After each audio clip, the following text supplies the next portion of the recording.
हम लगा रहे हैं 1 सेकेंड। जी मैम हो गया। Good morning, dear students and all those who have logged in. Today, we are going to continue our counseling session for BBY CT 133. For the last 2 days, we have discussed Block 1 completely, consisting of 4 units. And in yesterday's class, I started with Block 2 that has units 5 to 10. So, I welcome you all. I am your counselor for this course module of IGNOU that we are all here to read and understand and discuss in the coming frame of time that has been provided to you in the counseling sessions. Today, myself, Professor Tanuja from University Department of Botany, Patliputra University at TPS College, Patna, would be continuing with Unit 5 to 10 of Block 2 of the course BBY CT 133. In yesterday's class that we were having, we tried to understand in Block 2 the community and ecosystem. And as I mentioned, that the objectives were to describe communities and their development, to define and discuss ecosystem and its various components, to also outline the flow of elements through various components of ecosystem, that is the biogeochemical cycle, that describe various biomes such as grassland, forest, and desert, and also to describe various types of vegetation that is found all over the world in different biogeographical zones and areas rich in plant diversity. So, we understood that what is biological community, where I repeat that a community is an assemblage of species or populations that comprise many species present in a specific area at a particular time.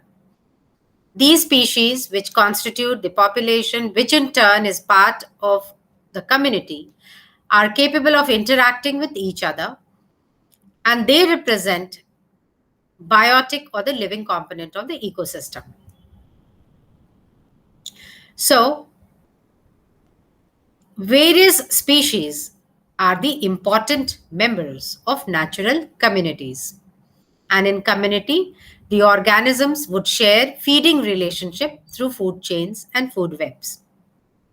We also understood what are ecotones, and then we were talking about community characteristics, which we shall continue, and where we said the form and structure of the community is the physiognomy, and there are analytical characters which can be further characterized into quantitative and qualitative characters. The quantitative characters would mean the floristic composition, the stratification of vegetation, where you can have an undergrowth, understory, canopy, and an emergent layer. This stratification, we said, is not only in forest or the terrestrial system, it is also exhibited in aquatic ecosystems, where if we see a stratification in a water body like a lake, so depending upon the penetration of light, you have the epilimnion, the thermocline, and the hypolimnion. Then we also understood that there is periodicity like phenology and aspection, where phenology was the effect, or we can say a study that collects data for the time of various events, such as from the time the seed germinated, the vegetative development, the flowering and the fruiting, and of course the reproductive phases, then the dispersal and seed dissemination. This is variable from species to species. If we talk of aspection, it is defined as the appearance of the community as a whole in different seasons. And we also understood that animals depend upon the plants for food and other requirements. Therefore, the activities of the animals coincide with the time of maximum activity in plants.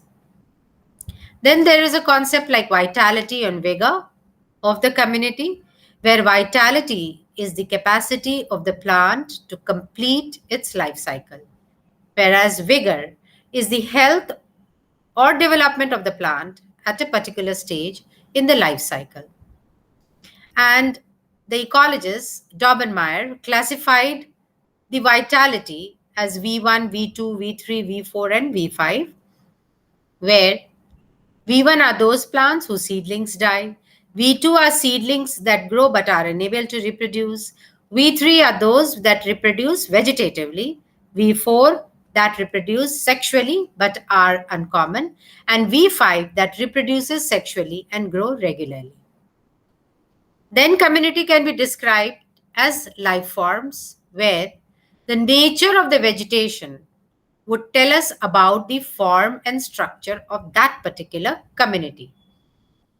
And in this way, vegetation can be characterized into different types, such as herbs, shrubs, and trees. The further characterization is done on the basis of height, such as tall or short, texture, such as herbaceous or woody, nature of occurrence, such as evergreen or deciduous. Further subdivisions can be made, suggested on the characteristics of leaf, whether it is evergreen, broad, needle, deciduous, grasses, etc. And it was in 1903 that Ronquier gave a system in which plants were classified according to the relation of their height above the ground to the perinating organ present in that plant. This organ that perinates would survive from one growth season to the next, which will remain active during the good environmental conditions for suppose say the summer months, and it would tide away the unfavorable winter periods by being inactive. And these are what are referred to as perinating organs. So 5 forms according to Ronquier are phanerophytes, the chemophytes, the hemicryptophytes, and the cryptophytes. Then there are therophytes. The phanerophytes, where the penetrating organs that include buds are present on erect shoots present above the ground. These include trees, shrubs, and climbers present in tropical climates. Then are the chemiphytes, which have the perinating organs present on shoots found close to or just above the ground. These include creepy woody plants and herbs that are found in cool, dry climates like the Arctic and the Alpine. Then there are the hemicryptophytes, where the perinating organs are present near the ground and receive protection from fallen leaves and soil cover. These include biennial and perennial herbs growing in rosettes. The cryptophytes, where the perinating organs or buds are buried in the ground, that is, they are present under the soil cover. The buds are protected from freezing or drying, and these include the tuberous or the bulbous herbs found mainly in the arid zones. Then there are the therophytes, where these are the annual plants and they complete their life cycle in summer or the favorable season. They complete their life cycle in a single season, maybe few months. And seeds, which are the perinating organs, they remain dormant during the unfavorable season. There is another character to the community, which is sociability, which refers to the nature of grouping of individual plants where they grow singly. They can grow in patches, in colonies, or even they are intermixed. So they have been classified again into 5 groups, S1 to S5, where S1 are plants found separately from each other, that is, they grow individually. S2, group of 4 to 6 plants. S3, small plants of groups growing at a place. S4, bigger plants, big group of plants which are growing at a place. And S5 would mean a large number of plants which grow in an area. Now, apart from this, as I already mentioned, there are quantitative characters to a community. These include parameters That means we can quantify, that we can measure. And here is population density, which depicts the number of individual of a particular species in a unit area. And it can be calculated by the formula density would be equal to number of individuals of a species in all the sampling units divided by total number of sampling units that are being studied. So that way, the ecological density would mean the density of individuals of a species calculated for a place of their frequent occurrence. Another quantitative characteristic is the cover or the herbage cover, which refers to the area of the ground occupied by leaves, stem, and inflorescence, that is, all the above ground parts of the plants. Each layer is considered separately. So, the total vegetation is rated separately from those growing under it. Canopy area is the area below the plant that covers the soil surface, which refers to the uppermost layer. Foliage cover is the soil surface covered with leaves, and herbage covers forms a continuous cover. It is said to be closed. Herbage cover is very important in a study of vegetation. It helps in understanding the nature of community and evaluating the quantitative relationship between the species. In fact, if we talk of herbage cover, it would tell us about the changing trends of the community. The next quantitative characteristic is plant height, where the height is a good indicator of the performance of that vegetation. It could be referred to as stratification, and a variation with the community leads to stratification of the environment. Another quantifiable character of the community is the weight of plants or the biomass, which gives an idea about growth and is expressed in the form of dry weight of plants. So, apart from these analytical characters, we have these synthetic characters. Some synthetic characters could be presence and constancy. This refers to the presence of different strands of a species in the uniformity. Suppose a species is present in 15 strands out of 20, then the presence or constance would be 75%. The term constancy is used when equal measured sampled areas are used for study. The term presence is used when the area of sampling unit varies from strand to strand. So, species in a community can be classified into 5 classes of constancy according to their periodicity. That is, occurrence in the sampling units or strands, like class 1, 2, 3, 4, and 5. 1 would mean 20% of the sampling units of a community, 2, 21 to 40%, 3, 41 to 60%, class 4, 61 to 80%, class 5, 81 to 100% of the sampling units of a community. The species that occurs in over 80 to 90% or more number of strands in the sampling units is called a constant species. The species belonging to classes 4 and 5 have wide ecological amplitude and they are capable of growing in a microhabitat. Another character, which is a synthetic character, is the fidelity.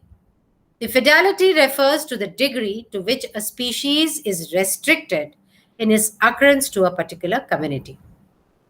It is the occurrence of a species in different kinds of community, while constancy, as I mentioned, is the frequency of occurrence of a species in various strands of the community.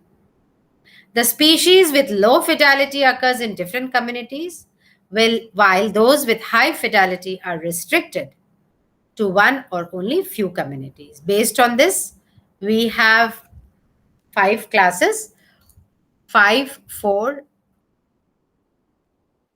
so 3, and we can say 2 and 1.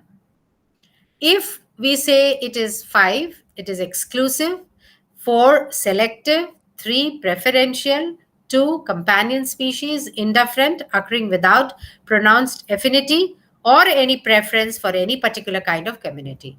And if it is fidelity 1, it is an accidental species, it is strange, rare, and an accidental intruder from another community. Why is this important? Because a species of fidelity 5 would be referred to as an indicator species. Another property is the dominance, which represents the presence of species in high numbers in a community, which is due to the presence of favorable conditions or its capacity to tolerate wide range of ecological conditions. So the dominant species would possess the capacity to alter the microhabitat. Physiognomy and pattern is another property, which is the general appearance of the vegetation as determined by the growth form of dominant species. The variety of plant growth forms are referred to as life forms. And the commonly described, if we say, the various growth forms would include herbs, shrubs, and trees. It is based on the appearance of the qualitative characters such as form, height, stratification, cover, and association within the species. Frequency would be the degree of spread or distribution of individual species that are present in an area. It describes the structure of an ecological community. And we can calculate it as the number of sampling units in which the species occurred divided by total number of sampling units studied into 100. Ronquier have talked of class A, B, C, D, E based on the frequency for natural vegetation. A, 0 to 20%, B, 21 to 40%, C, 41 to 60, D, 61 to 80, and class E plants showing frequency distribution of 81 to 100%. Now, frequency of a species relative to other species in a community would be referred to as relative frequency. And here, we would calculate relative frequency as frequency of a species divided by total frequency of all the species into 100.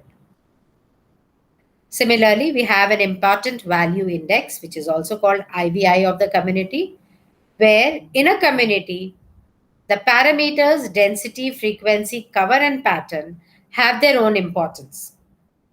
Each parameter determines a specific feature. And when these values are added together to get 300, which is considered as an IVI of the species. So we can say that frequency would tell us about the dispersion of the species. Density would give us an idea of the numerical strength of the species.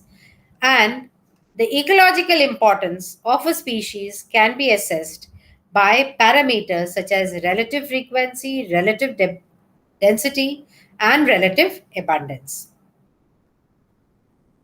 Together, when we add them, the value will be the important value index. And each of these can be expressed diagrammatically as shown in your course material. If we talk of species diversity in a community, it is an important characteristic of the community, and it is measured by counting the number of species which are present in a given area. And an elaborate study needs to be taken many a times to determine the exact values of species diversity. So, in this unit 5, we understood that communities are made up of population of organisms occupying a particular area and interacting with each other. The size is variable. And it can be autotrophic communities where the species are able to synthesize their own food. The communities do not have sharp boundaries, and it is the zone of transition which is called ecotone. There are analytical and synthetic characters that give us an idea about the structure of the community. The qualitative characters would include floristic composition, stratification, periodicity, vitality and vigor, life forms, and sociability. Whereas the quantitative characters would include population density, herbage cover or cover area, height and weight of plants. Other than this, the community can also be described by synthetic characters, which include constancy, fidelity, dominance, frequency, and species diversity. So, with this, we come to our next unit. You can see your course materials where we are going to understand Block 2, Unit 6, Succession in Communities for the main course BBYCT 133. When we say succession, it means that we are trying to imply that ecosystems are dynamic entities where continuous events are taking place. The biotic communities, which are the living component in the ecosystem, would undergo changes with time. And these changes can be either natural or they can be induced by man. The changes can be short term or long term. The long term changes may lead to have some permanent effects, and you can have natural events like volcanic eruptions, landslides, floods, hurricanes, human interventions such as mining, forest fire, deforestation, etc. Thus, the species that is present in a habitat would change with the passage of time, and many new species would invade the area. So, when you are studying succession, you would be able to understand what is the dynamic process that is taking place, leading to change in the community at a particular period of time, and the changes with passage of time. We would understand after reading this what are primary and secondary successions. We would know the differences between autogenic and allogenic succession. We can compare autotrophic and heterotrophic succession. And then we can understand what are the various steps involved in succession. Normally, we have many seral stages. Ultimately, that culminates into a climax community. And based upon the habitat, we can talk of the succession that is taking place in the water environment or in the terrestrial system. So, while defining succession, we can say that according to Odum, plant succession can be defined as an orderly process of community change. Succession can be defined as a directional, non seasonal change in the species composition of a particular area with the passage of time. A set of environmental conditions is required for the optimum growth and reproduction of a species for any given ecosystem. When the organism is adjusted in the particular ecosystem with the abiotic factors, it grows efficiently and it reproduces, producing viable offsprings.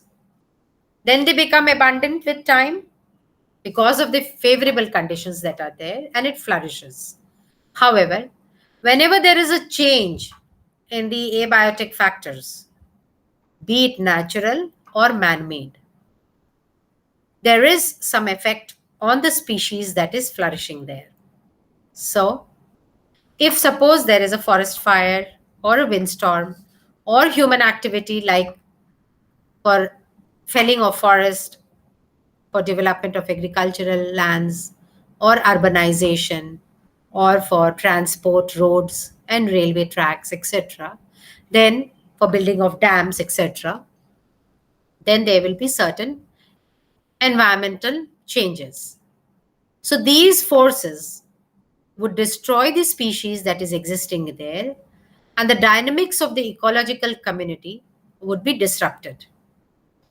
When such changes are there, natural or man made, the survival of the dominant species would get affected and the succession sets in, meaning the community that is present at that particular point is the climax community. However, when another community starts becoming more dominant than the previous one because of the changes in the abiotic parameters, then we say there is a succession. This succession may be rapid or it can extend over many years until stability is attained with the prevailing conditions through the establishment of a climax vegetation there. So, a single case of plant succession at a particular kind of habitat is usually referred to as a SER, SERE, and the various stages of the SER are called seral stages, which ultimately leads to the development of a climax community. Plant succession is of two types, what we just mentioned. It is primary or secondary. Primary would mean that the succession begins in an area which is originally bare, that is, without any history of vegetation or plants. It could be just water, bare rock, sand, etc. And there was no vegetation previously. And the process of succession begins with the pioneer species that has established in that area. Secondary succession would mean that kind of succession which begins in the area where vegetation was present previously, but it got destroyed or disturbed. For instance, there was a flood, or there was a fire, or there was deforestation, or there was erosion. And now again, a new group of plants have started growing there, and the process of succession would be seen in the form of seral stages and ultimately a climax community. So, based on the causes of succession, we can say succession can be allogenic, where it is the change in environmental condition which has changed the composition of the plant community. Or it could be autogenic succession, where the succession is due to changes in soil structure, the composition, and activities of the plants itself. The changes are due to its own activities. Succession can also be categorized as progressive succession if a simple community with few species and low productivity develops into a complex community that contains more species and greater productivity. It can be retrogressive succession where the community becomes simplistic and contains fewer species and less biomass over time. Now, when we have understood what is succession, what are the types based on different criteria, we now see what the process involves.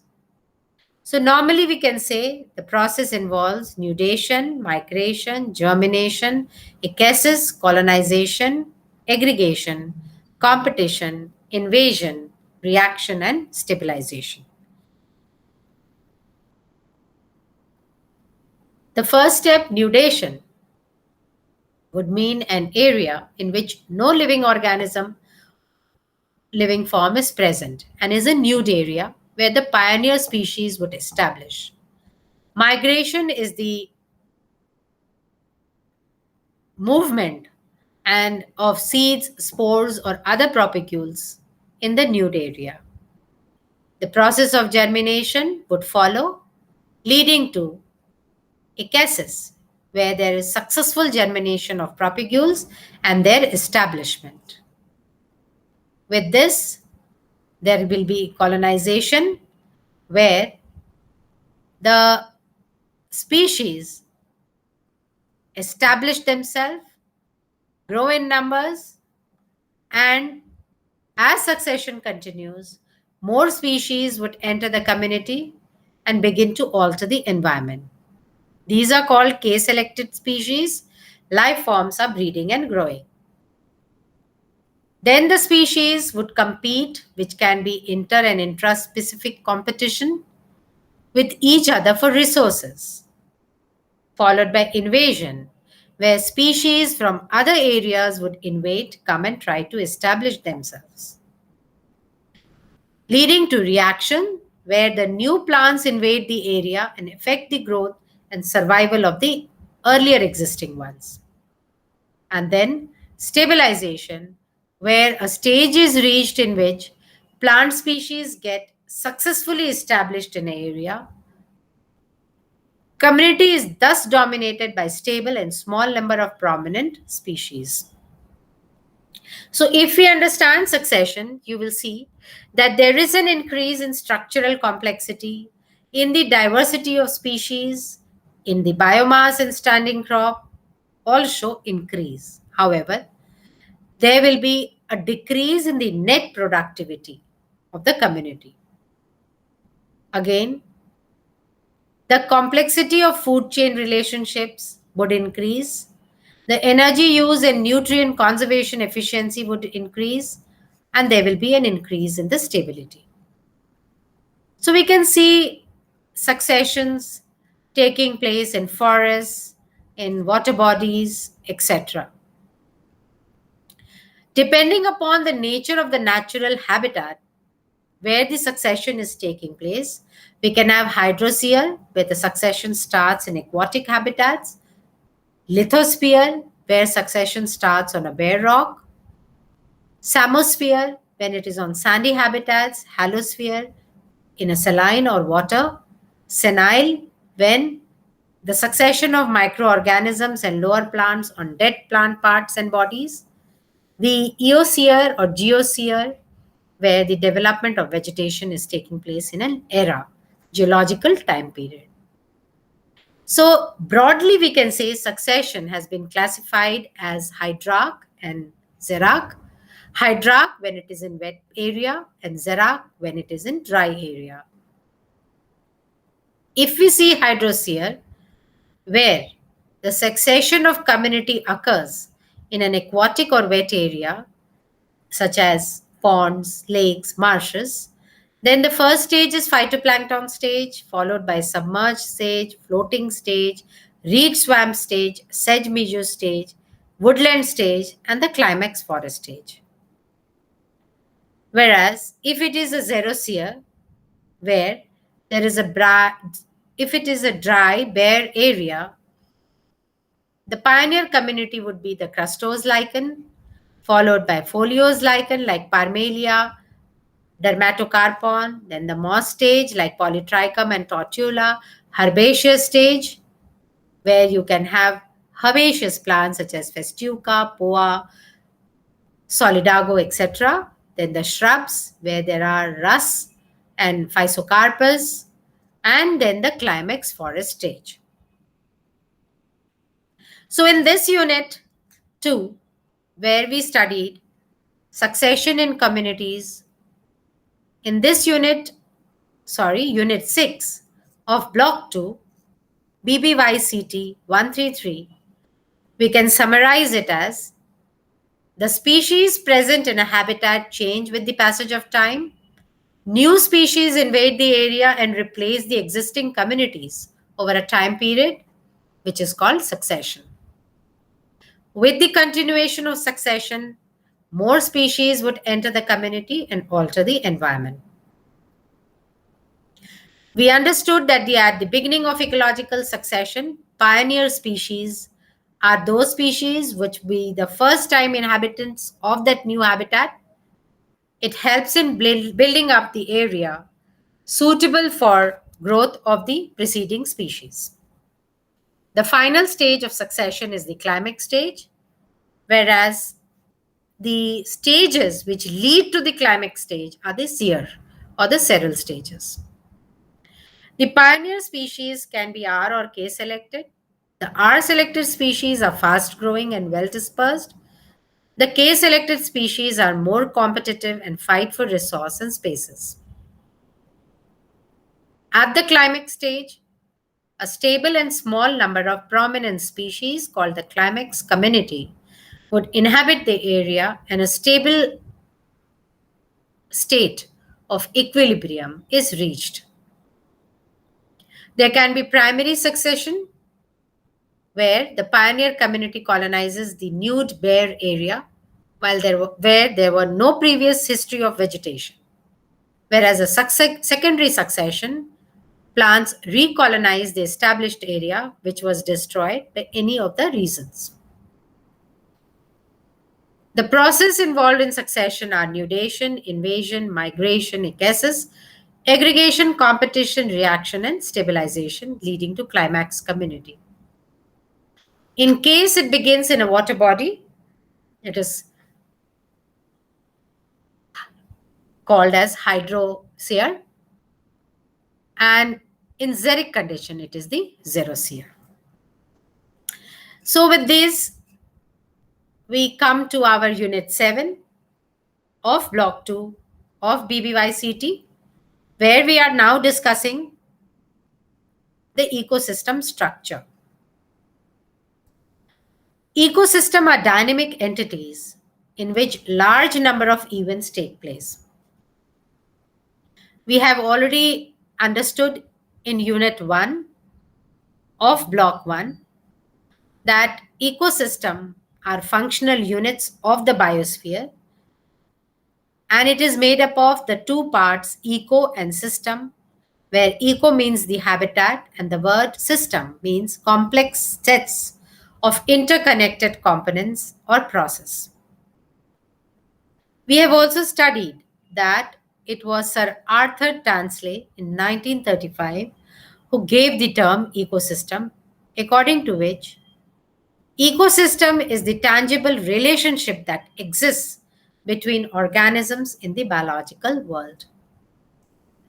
When you study this unit, you will get an idea of various components of ecosystem, the characteristic features of it, the trophic levels, the functional role of producers, consumers, and decomposers, and the different types of ecosystem.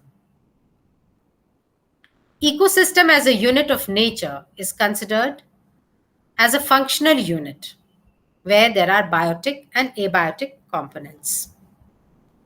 The main characteristics of an ecosystem are its link to other ecosystem, its structural complexity, its resilience, and its dynamic stability.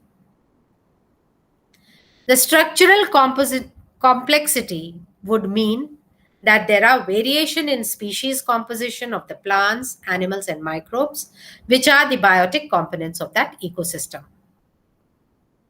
Further, variations in the environmental factors, that is the abiotic components such as seasonal changes, tidal changes, nutrient levels, sediments, etc., would also have an effect. Resilience is that property of an ecosystem where it can return to its original state after being exposed to stress situations. And since ecosystems are not static, they always undergo change, hence they are said to be in a dynamic state. We have already understood that the abiotic components would be the inorganic substances like macronutrients, carbon, hydrogen, oxygen, nitrogen, potassium, calcium, phosphorus, magnesium, sulfur, micronutrients like iron, chlorine, copper, manganese, zinc, molybdenum, and boron. Then there are the organic substances, which are essentially carbohydrates, proteins, lipids, and their derivatives. Also, the abiotic component, apart from inorganic substances and organic substances, would include the climatic factors such as temperature, rainfall, humidity, and light. And there are the edaphic factors where we have dealt in detail in soil, where soil, we have already mentioned to you, is a mixture of weathered rock fragments, mineral particles, organic matter, and living organisms. It can provide the plants with nutrients, water, as well as a substrate to grow. The atmosphere provides carbon dioxide for photosynthesis and oxygen for respiration. The solar radiation is the driving force where it not only heats the atmosphere, it also causes evapotranspiration, responsible for the hydrological cycle, and it is the main energy which is driving force of any ecosystem. We also understood in abiotic factors already the essential importance of water, the universal solvent. So you can refer to your course material and understand the details. When we say biotic components, based on the basis of the source of energy and nutrients that they have, they are autotrophs, which are green plants, photoautotrophs, if they are using the process of photosynthesis, and there are chemoautotrophs if they are using the chemical energy. Then there are the consumers, which are the heterotrophs. If they are eating the plant worlds, the producers to get their food supply, they are the herbivores and the primary consumers, followed by secondary and the tertiary consumers. All this we have discussed. And the decomposers, which are also called as saprotrophs, which are mostly microscopic. Then each organism has got a tolerance range and its abundance is controlled by it with a minimum and a maximum. And then there are the trophic levels, which in an ecosystem, the biotic component is categorized according to its source of nutrition. So there are first, second, third, fourth, and more trophic levels. Obviously, the producers would be the first trophic level, followed by primary consumers, secondary consumers, and tertiary consumers. Depending upon where the main habitat of that particular ecosystem is, there are two broad categories of ecosystem, natural or man-made, which is further divided into terrestrial and aquatic. The natural ecosystems would be occurring in nature, whereas man-made would be an aquarium, or it could be a village, or it could be an agricultural land, etc.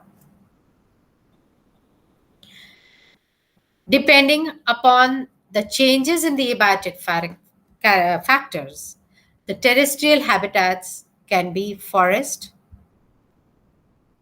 where there is abundance of plants, large trees, further divided into tropical regions where they can be seen, then they are tropical forests, then in the temperate region, temperate forests, in the northern hemisphere, the tundras, and in the region situated in northern latitude, just before the Arctic region, the taiga, which are dominated by evergreen conifers. The deserts, where about 17% of the total world land is occupied by such deserts, abundant in sand and xerophytic vegetation. Then there are tropical and temperate grasslands. The main vegetation is herbaceous grasses. There are certain legumes and members of the Compositae family. Then there are swamps, which are the wetland ecosystems in different parts of the world. Characteristic feature is poor drainage and sufficient water supply. Vegetations can be variable. Then there are the shrublands, where the main vegetation is shrubs and sclerophyll trees. In aquatic ecosystems such as ponds, lakes, rivers, estuaries, oceans, it could be either freshwater or marine. In freshwater, you can have algae, planktons, insects, amphibians, and underwater plants. Many a times, many of the freshwater bodies can be man-made, like a small pond. Marine ecosystems contain salt water, and they are the most abundant ecosystems in the world. You have the oceans, where there can be the top dwellers and the bottom dwellers, the planktons and the bentham population. The oceans also have coral reefs, which provide shelter and food for marine fish and plants, and they are unique ecosystem. So we can summarize this as that ecosystems are functional units of nature. They vary in size and they have no specific size and boundary. They are composed of abiotic and biotic components. The biotic components are producers, followed by consumers, which differ for each type of ecosystem. These components, which are living part or the biotic component, are arranged in the form of trophic levels. Ecosystem broadly are natural and man-made, which can be further divided into two broad types, terrestrial and aquatic ecosystems. The aquatic can be further freshwater, marine, and the estuarine system. Every organism has the capacity to tolerate a certain range of a particular environmental factor. This is known as the tolerance range. And at the extremities of the tolerance range, the factors become limiting for that particular organism. With this, we come to Unit 8. You can see or refer to course material, which is Ecosystem Functioning of Block 2, BBYCT 133. Each organism, we have seen that in a community that comprises a part of the ecosystem, there is a relationship, and these living organisms are related to each other, either by food or by energy or by both. So after studying this unit, you should be able to understand the types of ecological pyramids of number, mass, and energy. You should be able to explain the process of energy flow through ecosystems and describe the types of productivity, like gross primary production, net primary production, and secondary production. Also, you should be able to define ecological efficiency and explain its importance for the ecosystems. So now coming to the ecological pyramids, we can say that in an ecosystem, the organisms are organized into different trophic levels, which we have seen already. And if this trophic level gets arranged in the form of a pyramid to depict the relationship such as energy, biomass, and number in any ecosystem, then the base of each of this pyramid would represent the first trophic level, that is the producer, while the top would represent the tertiary trophic level, that is the consumer. The primary or the secondary level consumers would occupy the space in between. So we will have different pyramids based on the criteria that we are doing. It can be pyramid of numbers with the base as producers, followed by consumers, primary ones, secondary, and tertiary. This can be either upright or inverted. Upright if you take a grassland, inverted if you take a tree as an example. Why? Because tree would be one in number, would support innumerable birds that will have insects and microorganisms. So it will be inverted. If we talk of grassland, the number of producers would be more than the primary consumers, secondary and tertiary consumers. Similarly, if we take pyramid of biomass, which is the total dry weight of a species present in each trophic level at a particular time, which is measured by taking dry weight of all the organisms that is occupying one trophic level, then it can also be upright or inverted. For example, if we take the pond as an ecosystem, then there will be many zooplanktons with smaller fishes, bigger fish, and a large fish. But the weight of standing crop of phytoplankton would be less compared to the fish that is consuming it. Hence, it would be an inverted in an ecosystem. But if we take a forest, it would be upright, where the trees and grasses would be more in biomass or the standing crop than the consumers, the herbivores, then the carnivores eating it progressively. Now, if we see pyramid of energy, then unlike the upper two pyramids of numbers and biomass, it will always be upright. It cannot be inverted. Why? Because the functional role of the trophic level is represented by pyramid of energy, and it reflects the law of thermodynamics.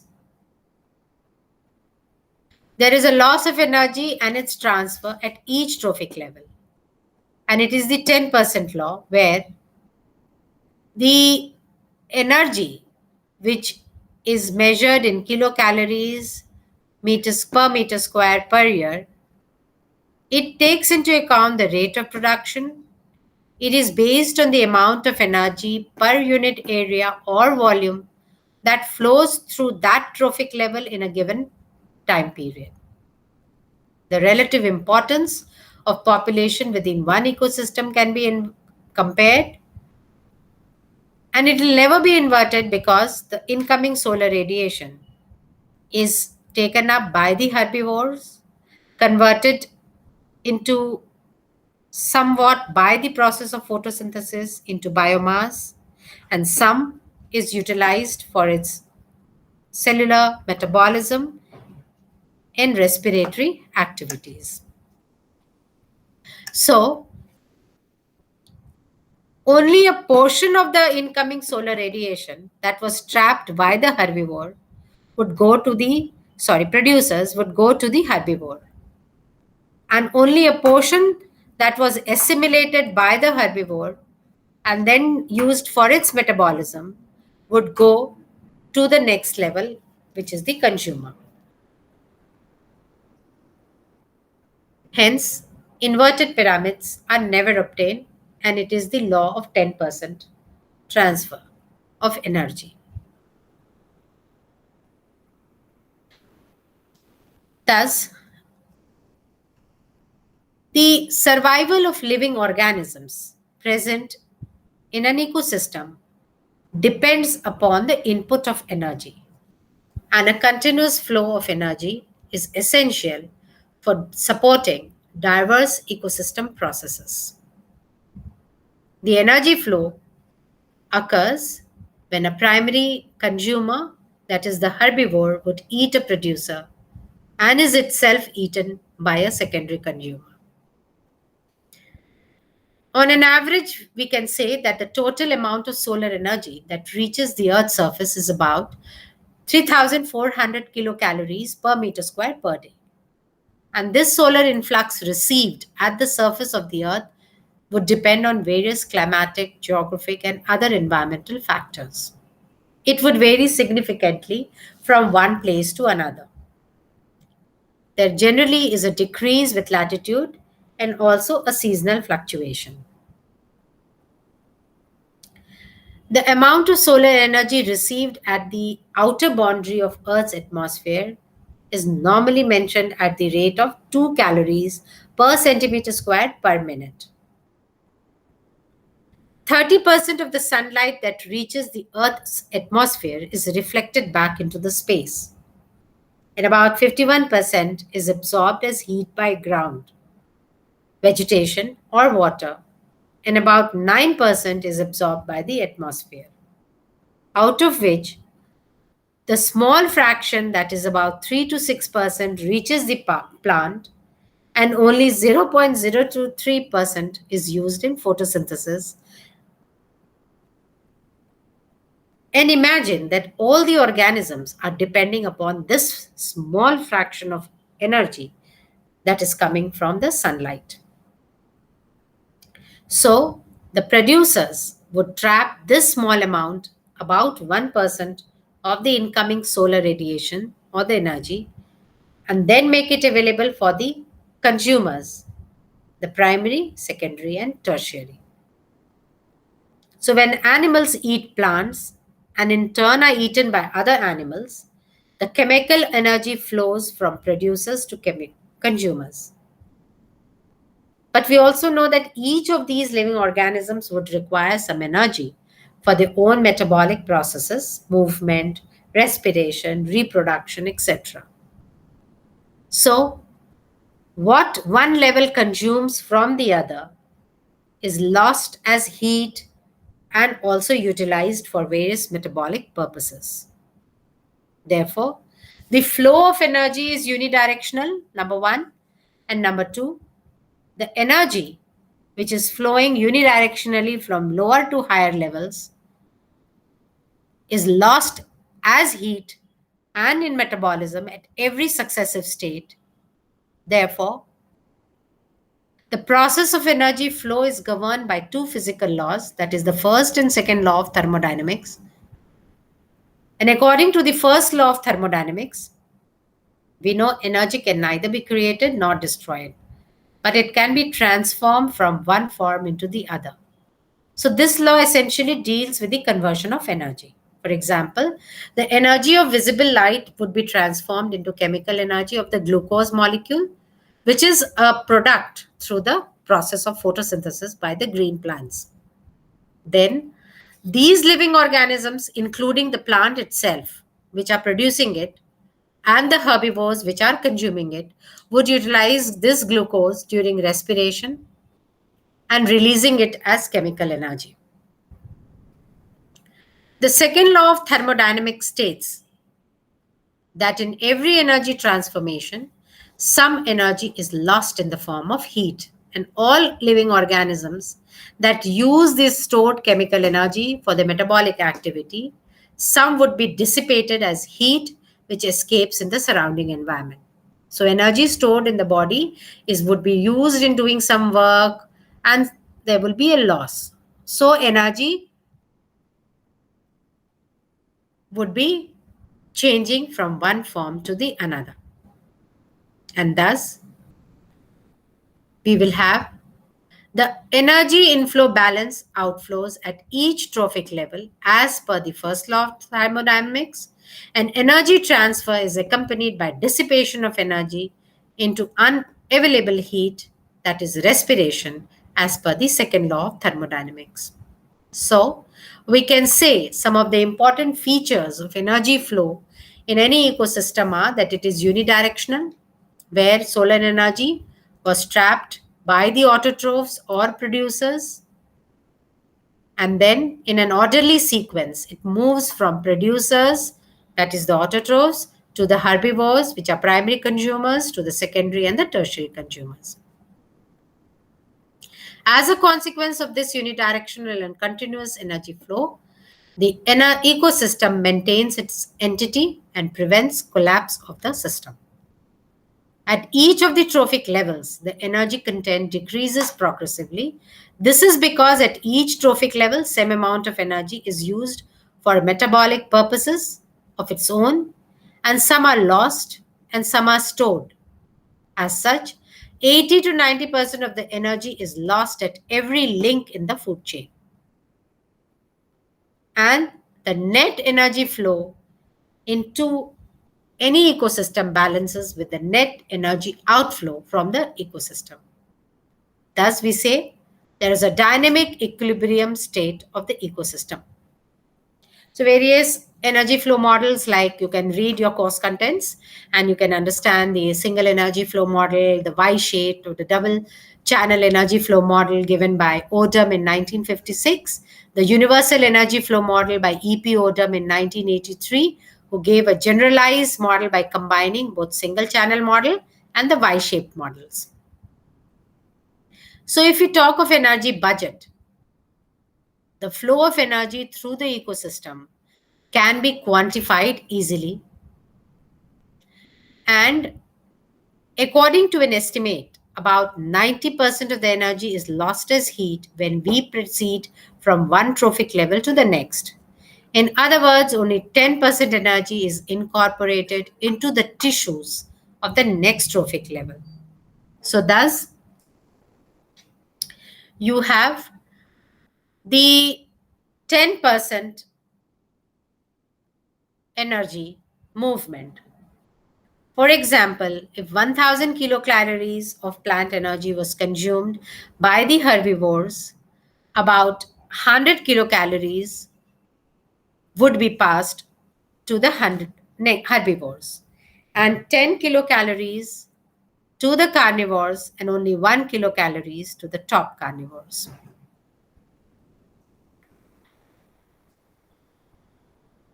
Ecosystems are generally very efficient in use of available energy. This is because green plants make use of only about 5% of the solar radiations that is available to them, and only a small but variable fraction of the energy available at any particular trophic level is passed on to the next one. The rest is lost during respiration.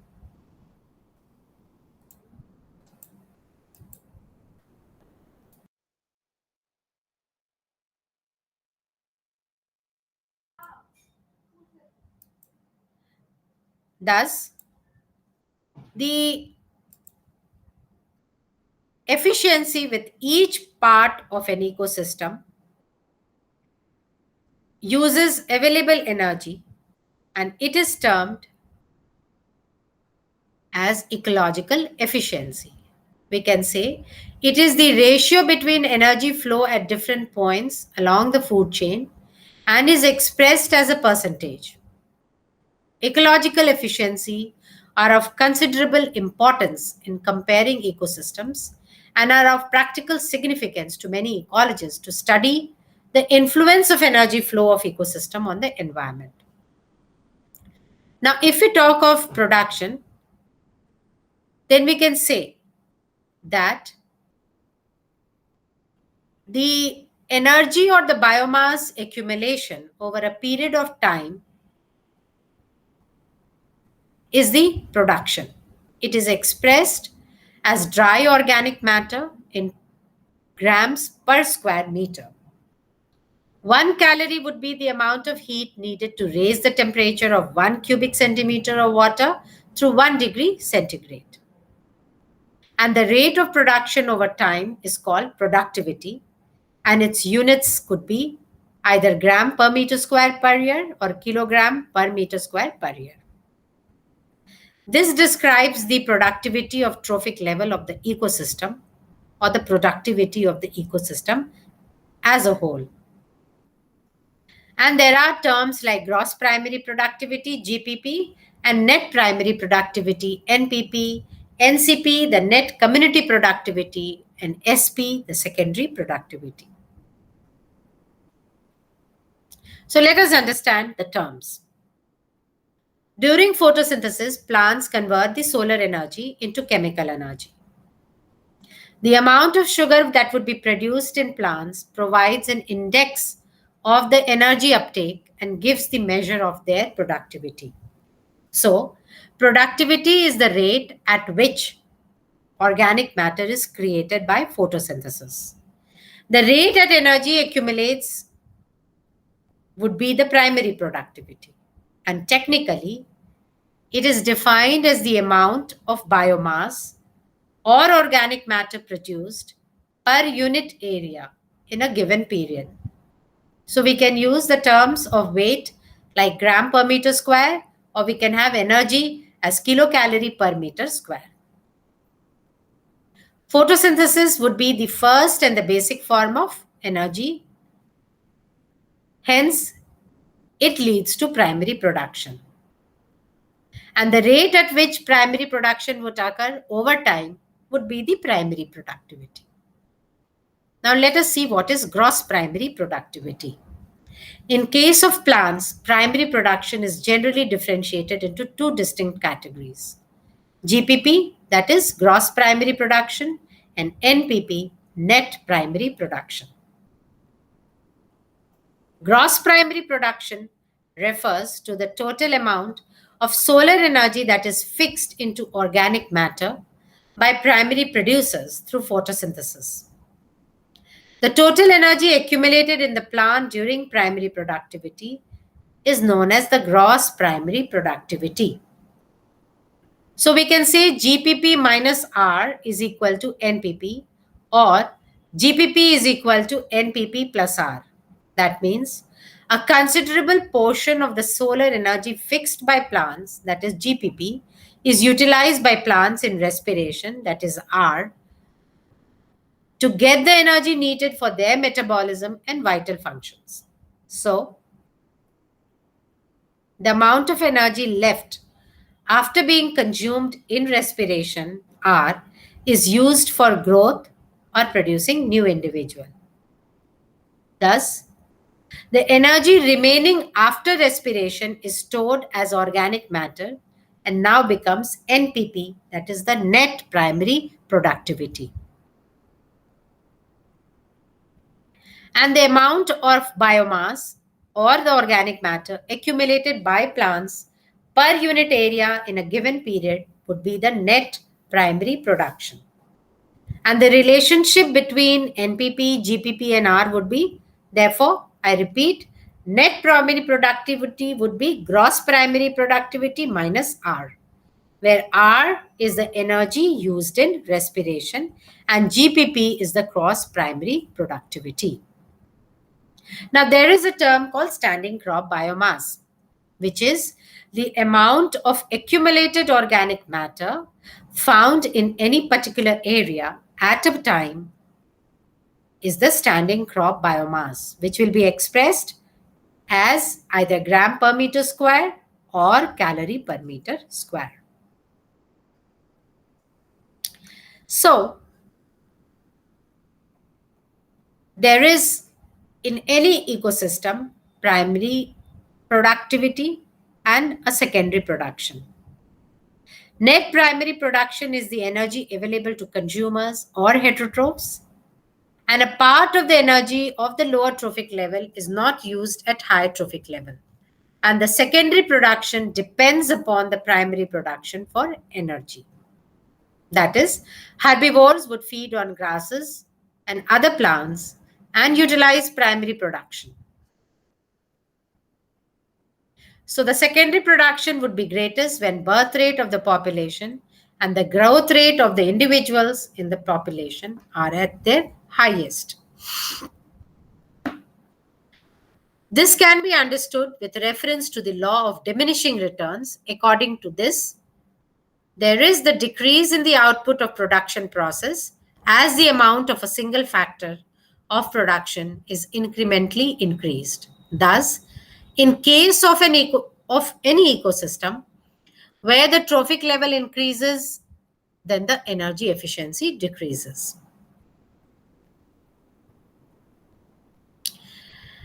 We can also now talk in this unit that ecosystem, which is a dynamic entity, shows change, but it possesses the capacity to recover. That means it has self-regulation. And therefore, ecosystem appears stable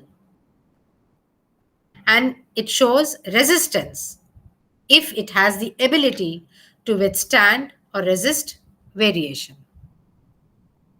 So, when we talk of resilience, it is the speed with which a disturbed system would return back to its original state. And since there are trophic levels, there are interconnections, so a food chain and food web would be very clearly seen.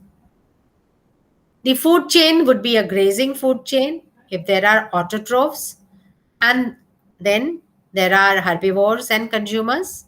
And if the detritus food chain is there, then it would begin with dead organic matter, which is acted upon by many microorganisms. There are some auxiliary food chains operating through parasites and scavengers also. And when these are interconnected, it results in a typical food web. So, to summarize, in this unit, we have understood that ecosystems are functional units of nature. They have no specialized size or limits. They have biotic and abiotic components which are functionally related to each other and operate in an integrated, holistic manner. The trophic relationship of an ecosystem can also be represented graphically in the form of ecological pyramids, which are of three types of biomass, number, and energy. The biomass and number can be upright or inverted. However, as far as the pyramid of energy is concerned, it is always upright. The ecological pyramids give useful information about the functional structure of the ecosystem. And energy is transferred in an ecosystem in an orderly sequence from the solar radiations to the producers, to the consumers, to the decomposers.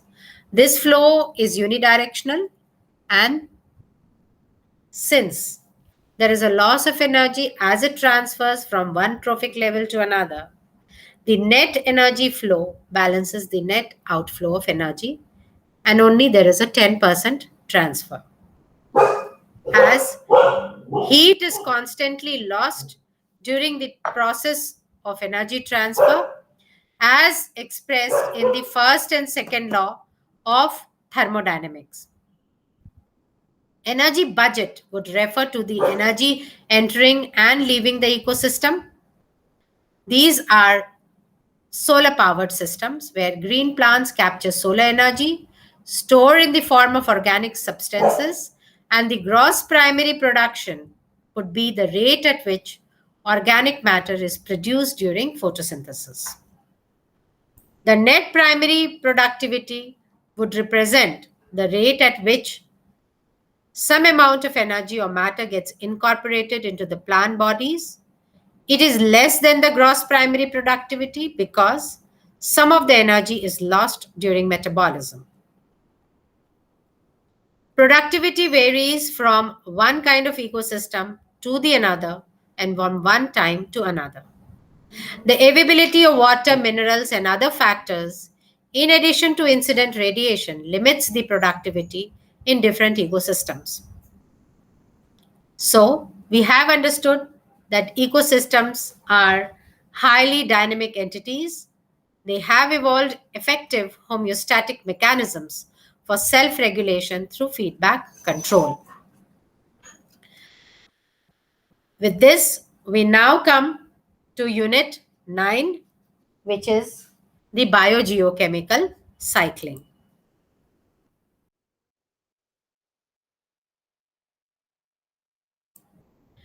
So, if we appreciate now in the Unit 9 of Block 2, we will see that there are gaseous and sedimentary biogeochemical cycles operating, and The carbon, nitrogen, sulfur, and phosphorus are some of the important.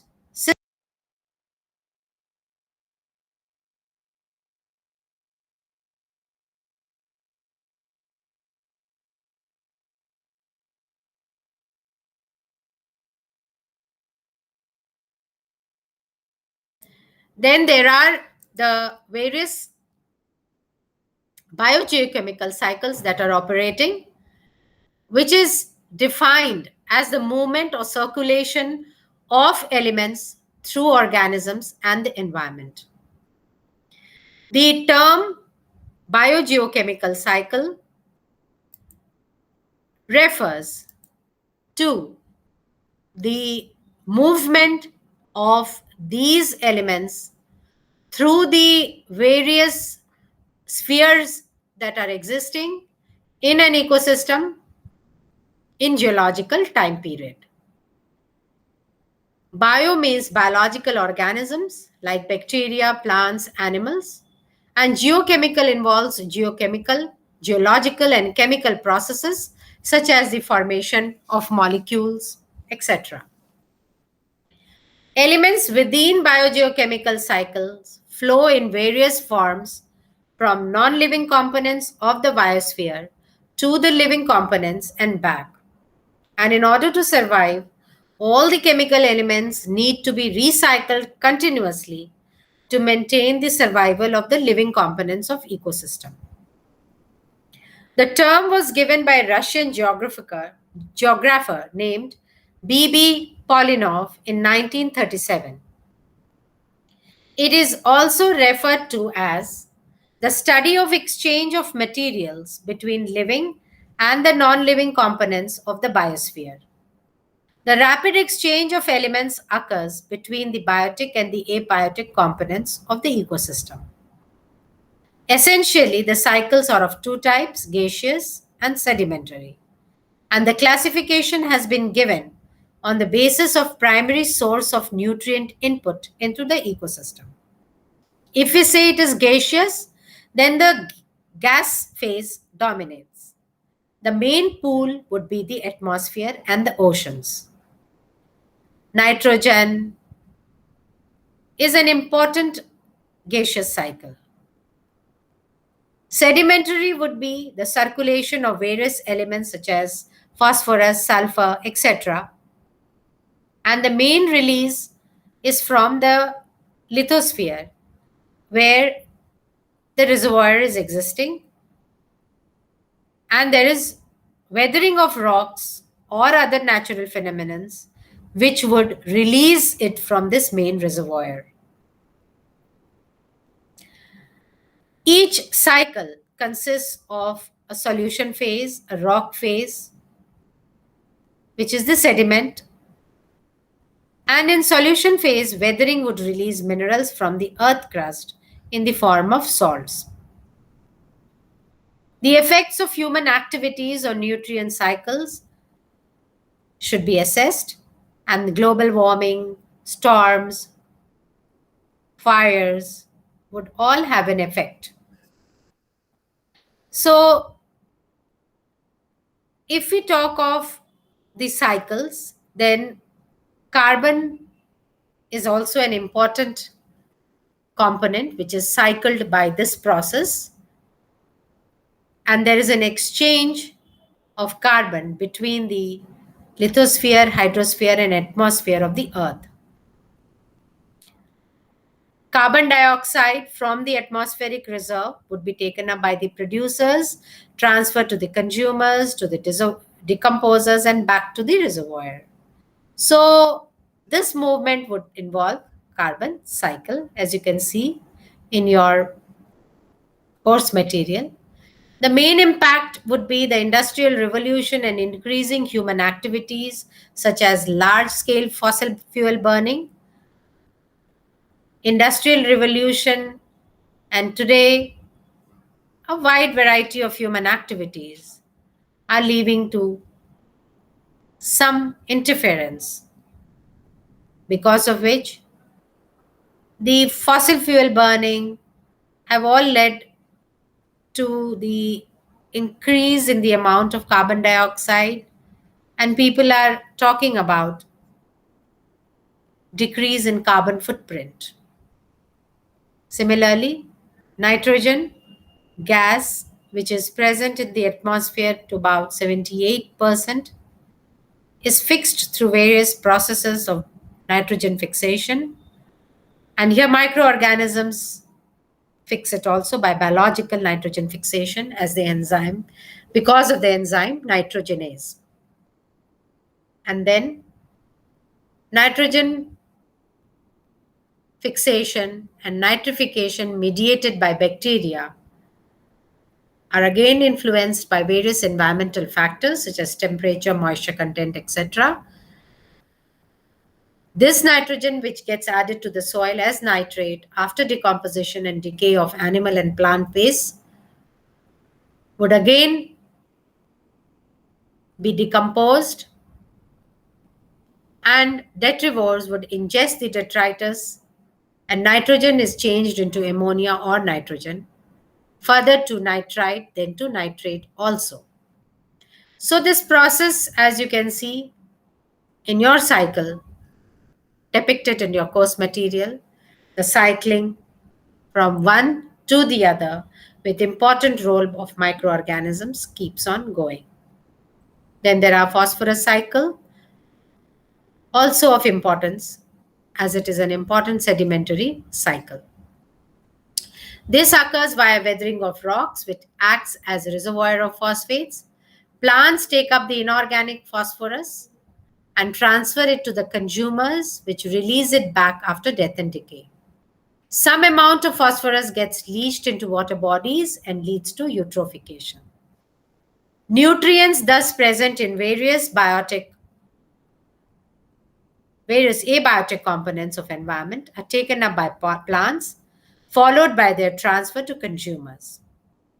The decomposers release the nutrients back to the environment. Hence, the biotic component also plays an important role in recycling of elements and nutrients. So, with this, we come to the unit 10 of block 2, which is phytogeography, or the botanical geography that deals with the study of geographical distribution of plant species. And the term is derived from two words, phyto meaning plant and geography meaning distribution. It covers all aspects of plant distribution, including the individual species and the factors that regulate the composition of communities and flora. Phytogeography encompasses various fields such as environment, flora, that is the taxa, the plant communities, and origin. It deals with the distribution of flora or vegetation in various regions of the earth, which are called as floristic regions. So, phytogeography is often divided into ecological phytogeography and historical phytogeography. When we say of ecological phytogeography, it deals with the role of biotic and abiotic interactions on plant distribution, while the historical phytogeography would be related to historical reconstruction of the origin, dispersal, and extinction of taxa. It was Alexander von Humboldt who is called as father of phytogeography, and the branch of science helps in understanding the patterns of adaptation of species to the environment. We know that vegetation would be the plant cover or the plant community that is present on the earth. This would be man-made as well as natural vegetation.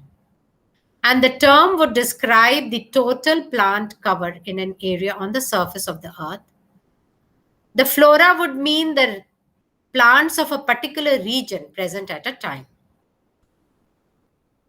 So, the vegetation can be natural or man-made, and vegetation can be forest, grassland, desert, the tundra, or the alpine area vegetation. This is of very much important to man because plants serve as the main source of food for humans. It is a natural source for rubber, gum, paper, of fibers such as cotton and jute, for wood, for various medicinal plants, for oils. It also regulates flow of elements such as carbon, nitrogen, etc., as we have just seen, through biogeochemical cycling, and contributes to the local and global energy balances.